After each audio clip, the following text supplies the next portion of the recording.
अस्सलाम वालेकुम everyone and welcome to my channel Iqra Mobi. तो मैं अपने रेसिपीज़ और डेली व्लॉग्स के साथ साथ आपसे शेयर करना चाहती हूँ कि कैसे मैंने वेट लॉस किया है डेली रूटीन में।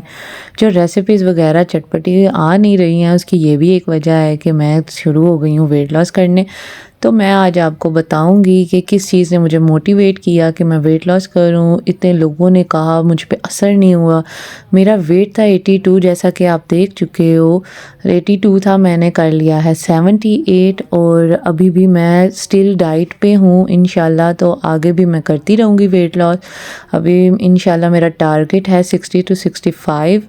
सो इंशाल्लाह मैं वो अचीव कर लूँगी। तो मैंने सोचा आपके साथ शेयर करते हैं कि किस चीज़ ने मुझे मोटिवेट किया। शायद मेरी मोटिवेशन से आप भी मोटिवेट हो जाएं और अपना वेट लॉस करना स्टार्ट कर दें। इंशाल्लाह जल्दी मेरा एक व्लॉग आएगा जहाँ पे मैं अपने पूरे डे की रूटीन बताऊंगी। मैं खाना पोर्शन कंट्रोल किस तरह से करना है, क्या क्या चीज़ें मैं ले रही हूँ, वो सब कुछ आपके साथ मैं जल्द ही शेयर करूँगी।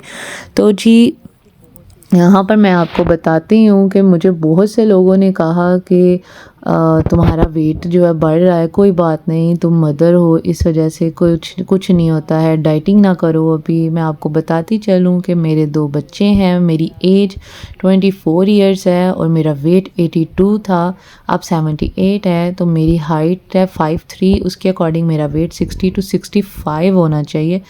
अदरवाइज़ उससे ज़्यादा जो है या उससे कम शायद मैं भद्दी लगूँ। तो मेरी एज इतनी नहीं है जितना मैं वेट था, और वेट की वजह से मैं बहुत बड़ी बड़ी लगने लग गई थी। तो चलते हैं भाई उन रीज़न्स की तरफ से जो मुझे सोचने पे मजबूर करते थे, और उन 2 बड़ी मेजर रीज़न की तरफ जिन्होंने मुझे मोटिवेट किया कि मैंने करना ही करना है। तो छोटी छोटी रीज़न्स थी। मेरे हस्बैंड ने जब भी पुरानी तस्वीरें देखनी तो उन्होंने कहा, पहले तुम कितनी अच्छी लगा करती थी। तो मैंने कहा क्या मतलब है इस बात का। तो उन्होंने कहा नहीं नहीं, मतलब अभी भी अच्छी हो, लेकिन पहले ज़्यादा अच्छी लगती थी। तो इस चीज़ से मैं समझ गई कि वो चाहते हैं कि मेरा वेट लॉस हो, लेकिन मैंने उसको भी फॉर ग्रांटेड लिया। मैं कहा जाओ भाई, मैं नहीं कर रही है। अच्छा जी। तो उसके बाद सब ने मुझे कहना कि आपको वेट लॉस करना चाहिए ताकि आपको और प्रॉब्लम्स ना हो। हाँ जी, उससे प्रॉब्लम्स ये हुई कि उठने बैठने में, चलने फिरने में दिक्कत आने लगी, थकावट होने लगी, सांस फूलने लगी, मेरे जो पाँव हैं वो स्वेल होने लग गए, सूजने लग गए ज़्यादा चलने से, just because of my weight. और मोटापा वाकई बहुत सी बीमारियों की वजह बनता है। तो वैसे इससे भी मुझे असर नहीं हुआ इतनी तकलीफ़ के बाद भी मुझे असर नहीं हुआ।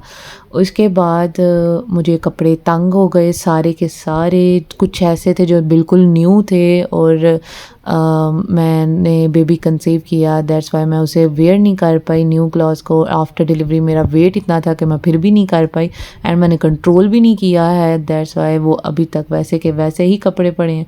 तो एक ये भी रीज़न थी, लेकिन इससे भी मुझे असर नहीं हुआ। मैंने कहा कोई बात नहीं, कपड़े खुले करा लेंगे। अच्छा जी। उसके बाद मैं स्वेटर वगैरह पहनती तो मुझे कोई अपने बॉडी पे अच्छा नहीं लगता। मैं कहा यार इससे तो मैं और भद्दी लग रही हूँ, मैंने उसको निकाल के फेंक देना। मेरा पूरा अटैची के स्वेटर से भरा हुआ है, लेकिन मैं पहनती नहीं जस्ट बिकॉज कि उनमें मैं मोटी लगूंगी। इतना दिमाग नहीं काम किया कि मोटी हो रही हूँ तो लगूंगी ना। तो वो भी एक वजह थी, लेकिन उससे भी मुझे असर नहीं हुआ। फिर मेरी मम्मा ने कहना कि बेटे आप अपना वज़न जो है वो कम करो, इससे मैरिज पे भी बहुत फ़र्क पड़ता है। जो पर्सनल लाइफ है आपकी वो भी क्या इफ़ेक्ट होती है। आप मतलब कि जो हस्बैंड वगैरह ना, वो जो थोड़ी सी शर्मिंदगी महसूस करते हैं हेल्दी मोटी सी लड़की को साथ लेके जाते हुए। सो ये भी एक वजह थी, लेकिन इससे भी मुझे कोई असर नहीं हुआ है। मेरे बहन भाइयों ने मुझे कहना कि यार तुम्हारा अब रेडीमेड सूट तक नहीं है, उन्होंने कभी गिफ्ट करना, तो उन्होंने मुझे अनस्टिच, इस बार 4 साल हो गए मेरी शादी को, एंड फर्स्ट टाइम मेरी बर्थडे आई तो उन्होंने मुझे अनस्टिच ड्रेस जो है वो गिफ्ट किया। तो उससे भी मुझे फ़र्क नहीं पड़ा। अब चलते हैं भाई, बहुत सी वजह ऐसी हैं, बहुत सी हैं। अपनों ने मोटा मोटा कहा, मुझे फ़र्क नहीं पड़ा है। अब मैं 2 जो मेजर वजह हैं जो मैं बताऊंगी आपको, वो हैं जनाब, एक तो ये कि मैं मैरिड हूँ। मेरे ससुराल में ये चीज़ बहुत मैटर करती है कि आपकी फ़िज़िकल अपीयरेंस कैसी है। ये नहीं कि मेरे ससुराल जिधर मैं रह रही हूँ को वही ससुराल है। ससुराल इनके ताए मामे चाचे फुप्पी शुप्पी खाला शाला सारे कज़न्स इवन के तो वो सारे ससुराल में आ जाते हैं भाई। तो वो उनमें मैं सबसे ज़्यादा हेल्दी लगने लगी थी। मेरे से सब बड़े हैं, नो डाउट 10-15 साल बड़े हैं सारे, कोई ना कोई मुझसे 10 साल बड़ा है, कोई 15 साल बड़ा है, कोई मुझसे 20 साल बड़ा है, लेकिन उनके बच्चे छोटे छोटे हैं, तो इसलिए वो एज़ कम्पेयर टू मी आ जाते हैं कि भाई हम इक्वलेंट हैं।